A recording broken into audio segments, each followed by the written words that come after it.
오늘 말씀의 제목은 잃은 것을 찾으시는 주님, 잃은 것을 찾으시는 주님에 대한 말씀을 증거하도록 하겠습니다.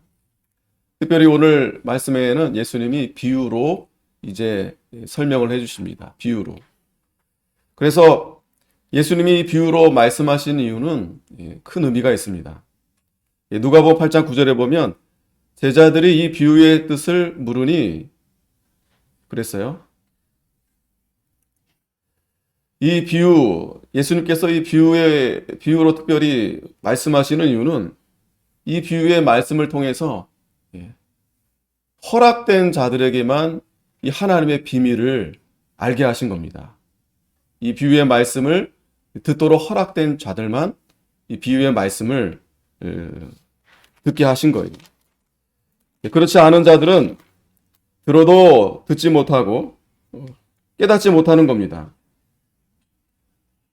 그러니까 오늘 이 시간에 저희들에게도 우리의 귀와 우리의 마음이 열려서 이 하나님의 비밀을 잘 깨닫는 저희가 되어야 되겠습니다.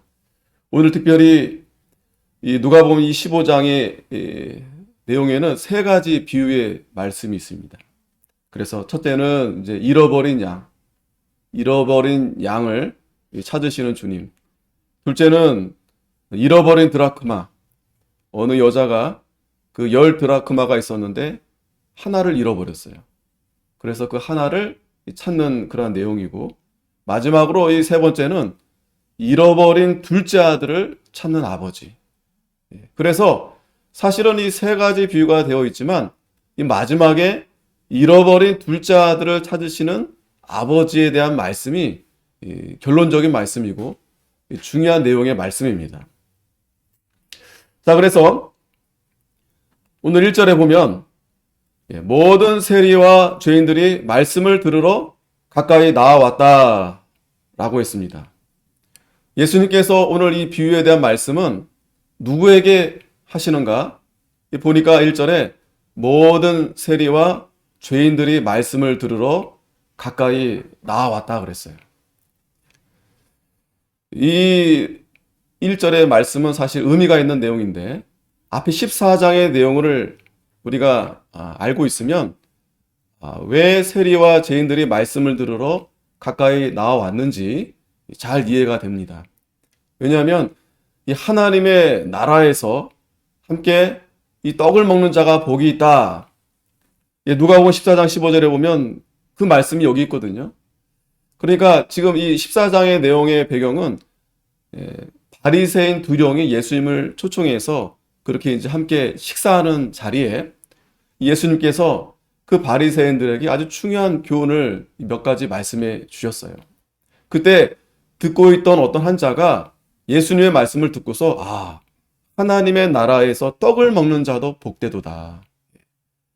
이 어떤 사람이 그 예수님의 말씀을 생명의 말씀으로 깨닫고 그렇게 말했는지는 잘 모르겠지만 어찌됐든 예수님께서 옆에서 어떤 사람이 이렇게 말씀하시는 것을 듣고서 이어서 예수님께서 16절부터 말씀하시는 내용이 어떤 내용이냐면 어떤 큰 부자가 잔치를 배설해가지고 사람들을 이렇게 초청한 내용들이 나와요. 그 내용이 바로 이 천국 잔치에 사람들을 초청하는 내용들인데 그 초청을 받은 사람들이 다 참여하지 않습니다. 왜 참여하지 못하는가 하냐면 한 사람은 밭을 사가지고 그 밭 산데 가봐야 된다고 하면서 죄송합니다. 참여하지 못할 것 같습니다. 또 두 번째 사람은 또 소를 샀어요. 소를 한 10마리를 샀는지 그 10마리 소 때문에 소를 시험하러 가야 된다고 참여하지 못하는 거예요. 세 번째는 또 장가를 들었네요. 장가를 가가지고 참여하지 못하겠습니다. 그래서 이 주인이 화가 나가지고 그러면 그 종에게 다시 일러서 가서 가난한 자들, 병든 자들을 데려오라 이렇게 한 겁니다. 그래서 그 비유에 대한 말씀이 오늘 이어지게 되는 거예요. 15장 1절에. 예수님 앞에 예수님의 말씀을 들으러 누가 찾아온 겁니까? 바로 모든 세리와 죄인들이 말씀을 들으러 가까이 나아온 것입니다. 이 하나님 나라에서 이 떡을 먹는 자들이 복이 있는 거예요. 오늘 이 시간이 저와 여러분들이 이 하나님 앞에 나와서 하나님의 이 생명의 말씀, 이 생명의 떡을 먹는 저와 여러분들이 복된 자들입니다. 자, 그래서 2절에 보면 바리새인과 서기관들이 원망하여 가로되, 자, 모든 세리들과 또 죄인들이 예수님께 와서 말씀을 드리려 하는데 옆에 있던 이 바리새인들과 서기관들이 원망했다고 그랬습니다. 누구를 원망했는가? 예수님을 원망하는 거예요. 왜? 왜 예수님이 죄인을 영접하고 음식을 왜 같이 먹습니까? 그러니까 이 바리새인들과 이 서기관들은 함께 할 수 없다는 거예요. 죄인들과 함께 할 수 없다는 거예요. 그러면서 예수님을 원망하는 것입니다. 이러한 이 두 부류의 앞에서 오늘 예수님이 이 세 가지 비유를 말씀해 주시는 거예요. 우리가 잘 알고 있는 내용들이지만 다시 한번 예수님께서 지금 이 한쪽에서는 이 세리들과 죄인들, 또 한쪽에서는 그러한 죄인들과 또 세리들과 함께한 예수님을 원망하는 바리새인들과 이 서기관들, 이들 앞에서 지금 예수님께서 이 비유의 말씀을 시작하시는 겁니다. 그 첫 번째가 바로 잃어버린 양의 비유예요. 잃어버린 양의 비유. 3절에 예수께서 저희에게 이 비유로 이르시되 너희 중에 어느 사람이 양 100마리가 있는데 그 중에 하나를 잃으면 99마리를 들여 두고 그 잃은 것을 찾도록 찾아다니지 아니하느냐. 자, 너희 중에 그랬어요. 너희 중에. 그러니까 이 양을 잃어버린 이 비유는 누구에게나 이제 해당되는 그런 일이 될 수 있다라는 거예요. 그래서 만약에 너희 중에 양이 100마리가 있는데 그 중에 한 마리를 잃어버렸다는 거죠. 한 마리를 잃어버렸다. 그러면 그 99마리를 들여 두고 그 잃은 것을 찾아다니지 않겠느냐? 당연히 그 한 마리 잃어버린 양을 찾으러 다니겠죠. 그러면 자, 여기서 중요한 것은 우리가 단순히 그냥 그 양에 대한 그 짐승에 대한 그거를 찾느냐 못 찾느냐에 대한 얘기를 예수님이 지금 비유로 하신 말씀이 아니겠죠. 그러면 이 잃어버린 양에 대한 영적인 신령한 의미가 무엇인지 우리가 오늘 이 시간에 잘 알아야 될 것입니다. 예수님이 왜 잃어버린 양에 대한 이 비유를 첫 번째로 이렇게 말씀하셨을까? 바로 이 잃어버린 양은 하나님께 돌아오지 않은 이 택한 백성을 가리켜요. 아직 하나님 앞에 나오지 못한 그런 백성들. 또 두 번째는 이 잃어버린 양은 예수님을 믿었는데 그만 타락해가지고 예수님을 떠난 자들을 가리킵니다. 또 이 세 번째가 중요합니다. 이 세 번째, 교회는 나오는데 말씀에서 떠난 자들이 있어요. 교회는 나오지만 마음에 말씀에서 떠난 자. 이러한 자들이 바로 잃어버린 양입니다. 잃어버린 양. 그러니까 이 잃어버린 양에 대한 비유는 지금 거기 세리들도 있고 죄인들도 있고 또 바리새인들도 있고 서기관들도 있잖아요. 그러니까 그 무리들 가운데 그러한 잃어버린 양들이 하나가 있을 수 있다라는 거예요. 그러니까 예수님께서는 그 중에 그 한 마리, 그 잃어버린 양을 찾으러 다니신다라는 거예요.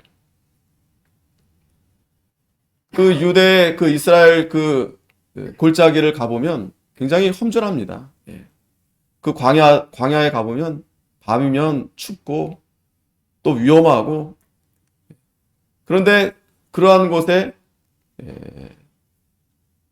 이 주인이 이 양을 찾으러 다니는 거예요. 이 한 마리를 찾으려고. 그 찾는 사람이 바로 누굽니까? 예수님이 되시는 거예요. 예수님. 그 잃어버린 양을 찾는 분은 바로 예수님이십니다. 예수님이 그 잃어버린 양을 찾으시는 거예요. 아직 하나님 앞에 돌아오지 않은 그러한 택한 백성. 지금도 있죠. 지금도. 아직 누군가의 전도를 받지 못했던지 아직까지 하나님 앞에 나오지 못한 그러한 우리 주위에 안 믿는 그러한 택한 백성들이 얼마나 많습니까? 또 예수님을 믿었다가 또 뭔가 시험에 들어서 아니면 뭔가 이유에 있어서 또 교회를 떠난 사람들이 또 상당히 많죠. 뿐만 아니고 교회는 떠났지 않았지만 지금 내가 교회는 잘 다니고 있는데 그러나 마음으로 이렇게 하나님을 말씀에서 떠난 그러한 또 잃어버린 양들이 또 상당히 많습니다. 어떻게 보면은 이 바리새인들이 서기관들이 그런 잃어버린 양일 수가 있어요. 잃어버린 양일 수가 있어요. 자신들은 율법을 잘 안다고 하고 자기들은 의인이다. 스스로 그렇게 의인이다 이렇게 하지만 그러나 그들은 하나님 말씀을 잘 믿지 못해요. 하나님 말씀을 떠난 자들이에요. 그러나 주님은 그러한 잃어버린 양을 찾으러 다니시는 거예요.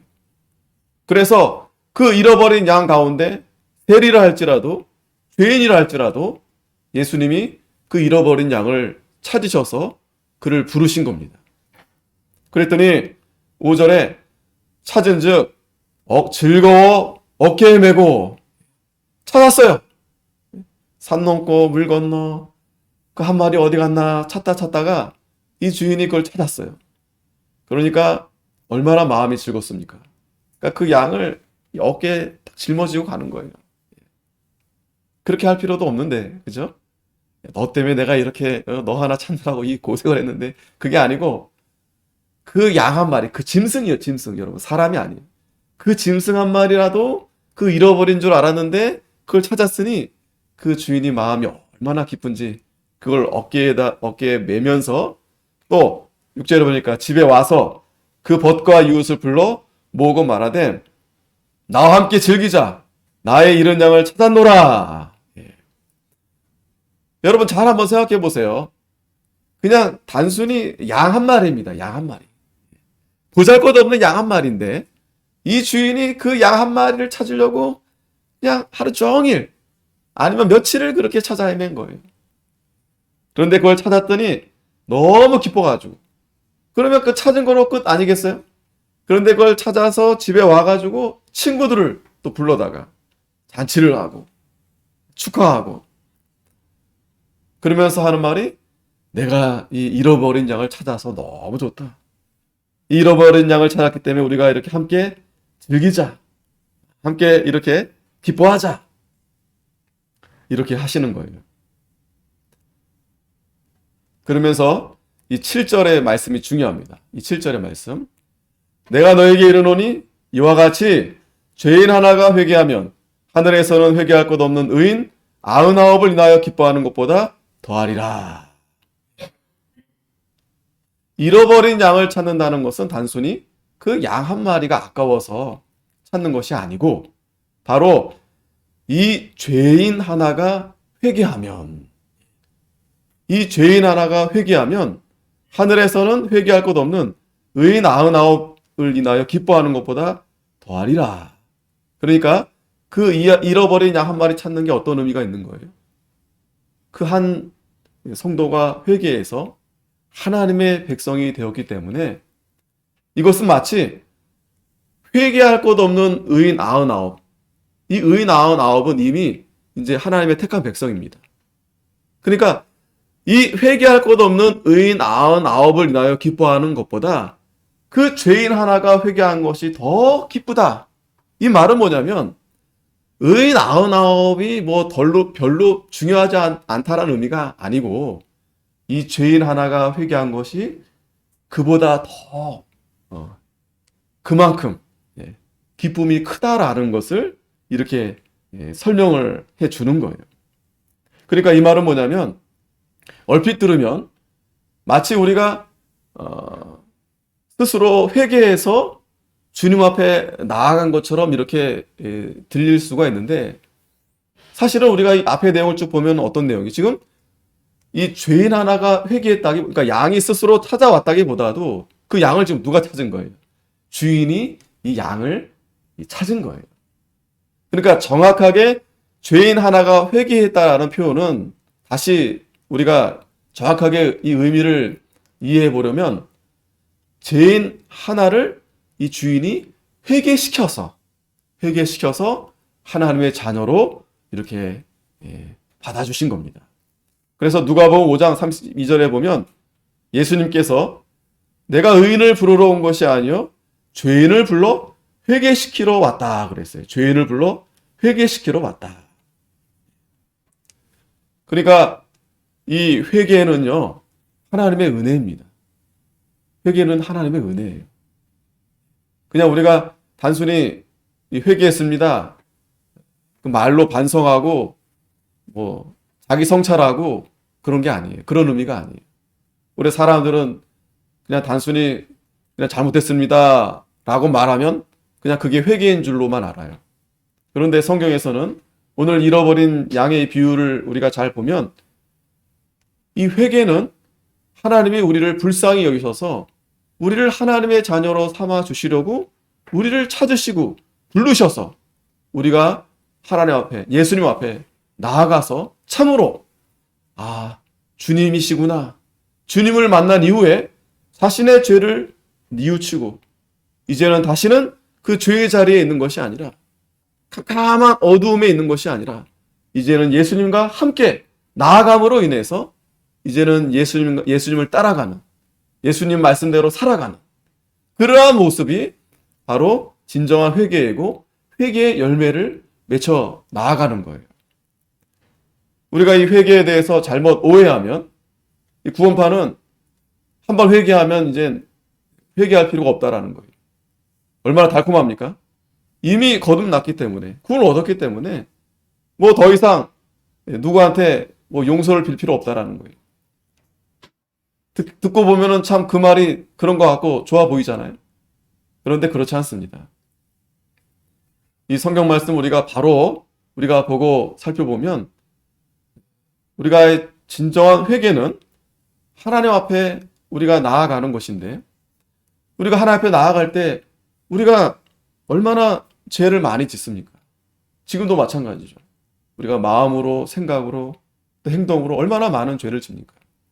그래서 우리는 날마다 우리는 회개하고 날마다 돌이켜서 그러지 않으면 우리가 주님을 바라볼 수 없어요. 주님을 따라갈 수 없어요. 그 주님의 품으로 우리가 진리 안으로 우리가 나아가야 되는데 감사한 것은 오늘 이 잃어버린 양을 찾는 그 주인처럼 예수님이 오늘 우리들을 잃어버린 양들을 이렇게 날마다 애타게 찾고 계신다라는 거예요. 이사야 29장 13절에 보면 주께서 가라사대 이 백성이 입으로는 나를 가까이하며 입술로는 나를 존경하나 그 마음은 내게서 멀리 떠나나니 그들이 나를 경외함은 사람의 계명으로 가르침을 받았을 뿐이라. 오늘 우리가 지금 이러한 상태에 있어요. 입술로만 하나님을 존경한다 하고 그런데 마음은 멀리 떠나 있어요. 지금 예수님께서 이 비유를 하고 계실 때 한편에서는 지금 바리새인들이 서기관들이 예수님을 원망하고 있잖아요. 왜 저 죄인들과 우리가 함께하고 있습니까? 왜 예수님이 왜 죄인들과 함께합니까? 왜 저런 더러운 자들과 함께합니까? 자기들의 마음속에는 온갖 더러움이 가득한데 그 이유가 사람의 계명으로 가르침을 받았기 때문에 그래요. 사람의 계명으로. 이 설교는 도덕적인 것만 위한 설교가 아닙니다. 뭐 착하게 살아야 됩니다. 열심히 살아야 됩니다. 그게 다가 전부가 아니에요. 우리는 이 하나님의 말씀, 생명의 말씀, 그 안에는 도덕적인 부분도 포함되어 있습니다. 하지만 우리는 그거보다 더 하나님의 이 생명의 말씀, 거기에 귀를 기울이고 그리고 그 말씀을 우리가 따라서 하나님을 경외하는 데 목적이 있는 거예요. 하나님을 경외하는 데. 그렇지 않고 이 계명을 가지고 자기를 위해서, 자기의 의의를 위해서 세워나가려고 이렇게 나아가게 되면 지금 이 바리새인들처럼 서기관들처럼 또 오늘날의 형식적인 그런 종교 생활하는 그러한 자들이 될 수밖에 없는 거예요. 자, 이제 두 번째, 첫 번째 비유에 이어서 이제 두 번째, 이제 드라크마, 잃어버린 이제 드라크마 이 비유를 이제 이어서 말씀하십니다. 이 비유는 상당히 짧아요. 왜냐하면 앞에서 잃어버린 양에 대한 말씀을 했기 때문에 이제 이어서 잃어버린 드라크마에 대한 비유를 해주시는데 이어지긴 하지만 차이가 있습니다. 한번 잘 보시기 바랍니다. 8절에 보니까 어느 여자가 10드라크마가 있는데 하나를 잃으면 등불을 켜고 집을 쓸며 찾도록 부지런히 찾지 아니하겠느냐. 자, 이 드라크마에 대한 내용은 딱 한 절에 되어 있습니다. 자, 그런데 여기서 보면 이 드라크마를 찾는 사람, 잃어버리고 찾는 사람이 누구냐면 어떤 이 여자가 10드라크마를 가지고 있었는데 그 중에 한 개를 잃어버린 거예요. 자, 아까하고 좀 상황은 좀 다르죠, 그죠? 아까는 양이 이제 100마리가 있으면 그 한 마리를 잃어버렸을 때 그 주인이 밖에 나가서 찾으러 다닌 거잖아요. 그런데 지금 두 번째 비유에서는 뭐 밖에 나간 건 아닌 것 같아요. 이 집 안에서. 집 안인데 여자예요. 여기서 이제 주인공이 여자입니다. 여자. 어떤 여자. 여자가 10개가 있었는데 그 중에 한 개를 잃어버리게 된 거예요. 자, 이 비유가 어떤 비유인가? 여기서 이 드라크마는 이제 이 당시 이제 로마 화폐 단위예요. 로마 화폐 단위. 그래서 이 한 개의 드라크마 정도의 가치는 그 남자가 하루 품삯 되는 겁니다. 남자가 이렇게 하루 일해서 버는 품삯. 그러니까 10드라크마라고 했을 때는 열흘치 되는 이 품삯이 되는 거죠. 자, 하지만 이 10드라크마하고 이 여자하고 도대체 어떤 관계가 있을까? 이 유대인들의 이 풍습을 보면은요, 이제 오래전이죠. 이 고대, 딸이 이제 결혼을 하게 됐을 때 아버지가 그 딸에게 지참금으로 시집 보낼 때 지참금으로 이렇게 10개의 드라크마를 엮어서 그 딸에게 이렇게 주곤 했다고 해요. 딸에게. 그러니까 그냥 보내지 않고 이 아버지가 딸을 사랑하는 마음으로 10개를 딱 묶어가지고 이제 그 딸에게 시집가는 딸에게 아버지가 그 마음으로 이렇게 전해주는 거죠. 그러면 그 딸이 그 10드라크마를 받아가지고 이거를 아주 잘 간직하고 보관한다고 합니다. 결혼 생활 하면서. 왜요? 그 금액이 아주 많은 건 아니에요. 큰 건 아니에요. 하지만 아버지가 이걸 나에게 사랑하는 마음으로 주셔서 정말 살다가 정말 요긴하게 그렇게 쓰라고 아버지의 마음이 담긴, 사랑이 담긴 그것이 바로 10드라크마의 의미가 거기 있는 거예요. 10드라크마. 자, 그랬는데 이 여자가 지금 그 아버지의 사랑, 그 아버지의 마음이 있는 그 10드라크마 가운데 그 한 개를 잃어버렸어요. 그럼 이게 얼마나 속상한 일 아니겠습니까? 그 가치가, 그 돈이 액수가 많고 적고를 떠나가지고 그 아버지가 그 딸을 사랑해서 이제는 시집을 갔으니 떠나 있잖아요. 그러니까 이 딸이 그 10드라크마를 잘 보관하면서 간직하면서 떨어져 있지만 그 아버지의 사랑, 아버지의 마음을 늘 가지고 있는 거 아니겠어요? 그러면서 어려울 때, 만약에 어떤 상황이 있을 때 이걸 써야 될 만한 상황이 있을 때 그걸 쓰라고 아버지가 그걸 준 겁니다. 그런데 이 여자가 어떤 이유에서는인지 모르겠지만 그걸 하나를 잃어버린 거예요. 드라크마를 하나 잃어버린 거예요. 그 얼마나 속상합니까? 그러니까 이 10개의 드라크마는 그냥 단순히 뭐 이제 아버지가 준 그 10개가 아닌 것에 대해서는 뭐 그냥 마음대로 쓰고 뭐 먹고 살 수 있겠는데 이건 의미가 다르죠. 아버지가 준 10개 그 이렇게 뭉치는 이건 의미가 다른 거죠. 근데 그 10개 중에 하나가 빠졌다, 2개가 빠졌다. 이거는 굉장히 어떤 아버지가 자신에게 준 건데 그것이 1개가 2개가 빠졌다는 것은 이거는 그 딸이 입장에서는 이건 굉장히 죄송한 거죠. 아버지한테도 죄송하고 온전한 게 아니죠.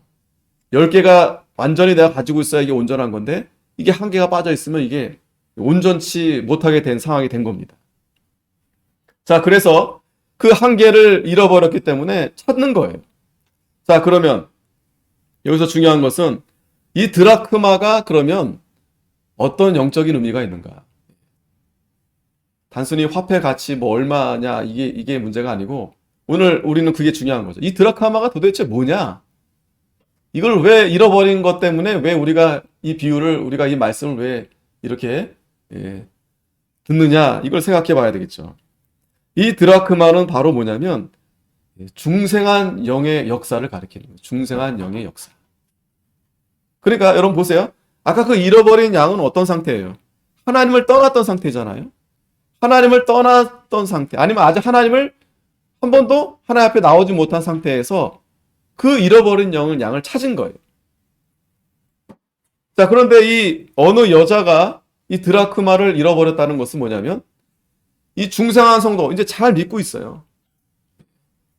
하나님을 잘 믿는 가운데 있는데 어느 순간 언젠가 이 그 중생한 그 영의 역사가 잃어버린 거예요.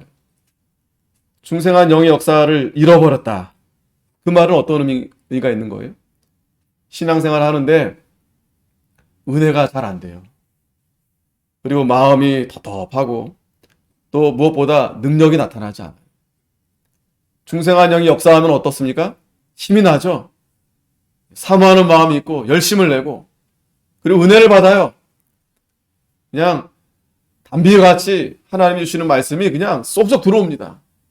그냥 마음이 기쁘고 즐겁고 그 가운데에서는 어떤 고난도 불사하고 그냥 뚫고 나가는 거예요.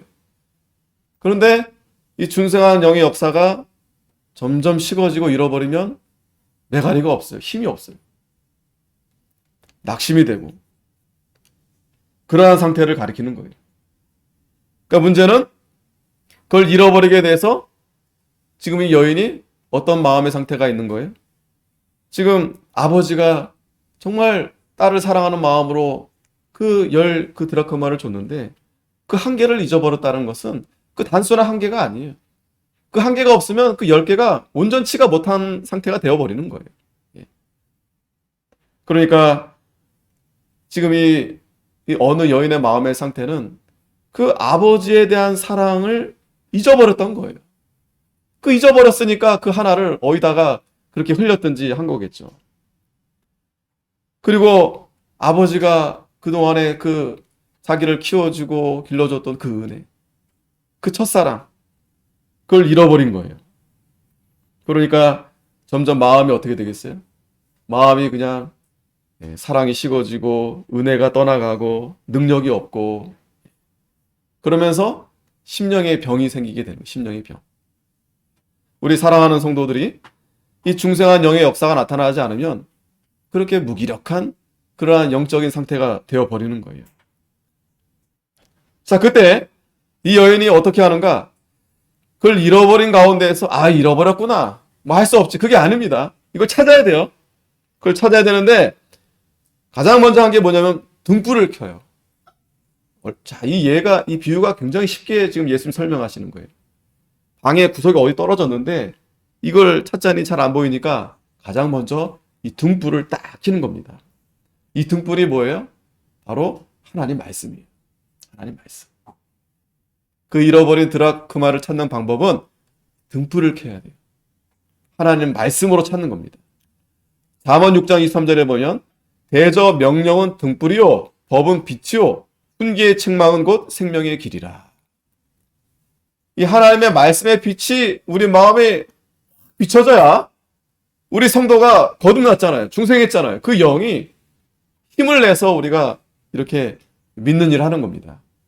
뿐만 아니라 일상생활에서도 우리 중생한 성도들은 그 중생한 그 영의 역사, 그 능력으로 우리가 이 세상에 믿음으로 사는 거예요. 그러면 세상 사람들보다 더 능력 있는 삶을 사는 겁니다. 그 능력은 다른 게 아닙니다. 세상을 이기는 능력이에요. 죄를 이기는 능력이에요. 그런데 반대로 세상 사람들은 그 능력이 없으니까 어떻게 합니까? 세상을 이길 수가 없어요. 죄를 어떻게 이깁니까? 그러니까 늘 죄를 지면서 세상과 타협하면서 그렇게 사는 거예요. 이 여인이 그 드라크마를 잃어버렸을 때 등불을 켰습니다. 하나님 말씀을 찾은 거예요. 그 말씀의 빛으로 자기 마음을 잘 비춰지면서 내가 어디서 잊어버렸을까? 내가 어디서 그걸 떨어뜨렸을까? 시편 119편 105절에도 주의 말씀은 내 발의 등이요 내 길의 빛이니이다. 하나님 말씀은 우리의 등불이 된 거예요. 우리가 지난 한 주간도 우리가 얼마나 많이 잃어버렸어요. 얼마나 많이 잃어버렸습니까? 그죠? 그걸 잃어버리니까 중생한 영이 역사 잘 못하는 거예요. 그러니까 마음이 이렇게 낙심이 되기도 하고 기쁨이 없고 또 원수까지 사랑하라 했는데 원수는커녕 가까운 사람도 사랑할 만한 능력이 되지 않는 거예요. 다른 사람을 도와줘야 되는데 다른 사람을 도와주기는커녕 내 자신도 일으킬 만한 힘이 부족한 거예요. 왜 부족한 거겠어요? 이 중생한 영의 역사가 나타나지 않으니까. 하나님의 능력이 없으니까. 죄도 이기지 못하고 세상도 이기지 못하고 나 하나 몸도 잘 건사하지 못하고 그러면서 그렇게 우왕좌왕 방황하면서 그렇게 살다가 하나님이 그러한 우리를 찾으신 거예요. 찾아주신 거예요. 잃어버렸던 우리 마음을 하나님이 오늘 이 자리에 찾아서 불러주셔서 우리가 이 자리에 오게 된 거예요. 그리고 말씀의 등불로 지금 우리에게 비춰주시는 거예요. 많이 비춰주시는 거예요. 말씀으로. 그랬더니 자, 이 여자가 찾았어요. 부지런히 쓸면서 또 찾도록 부지런히 찾지 않겠느냐. 불만 켜면 되는 게 아닙니다. 이제 불을 켰으면 어떻게 됩니까? 집을 이제 쓸어야 돼요. 이 집을 쓴다는 표현이 어떤 표현입니까? 회개하는 거예요. 회개. 돌아보는 겁니다. 내가 어디서 이걸 잃어버렸을까? 왜 드라크마를 하나 떨어뜨렸을까요?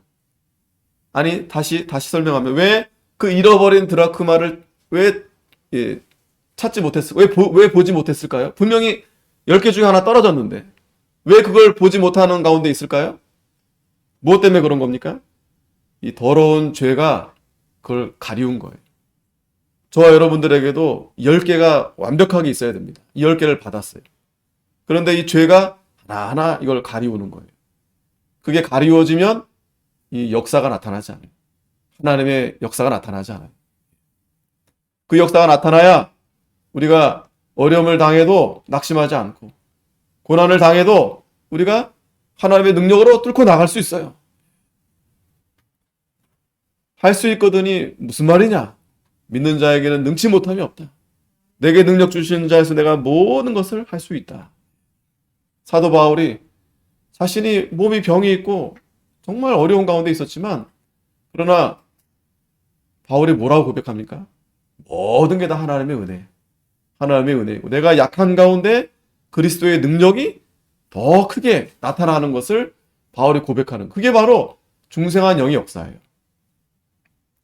우리가 그 잃어버린 것을 찾으려면 이 등불을 켜고 말씀을 비춰서 열심히 쓸어야 됩니다. 열심히 쓸어야 돼요.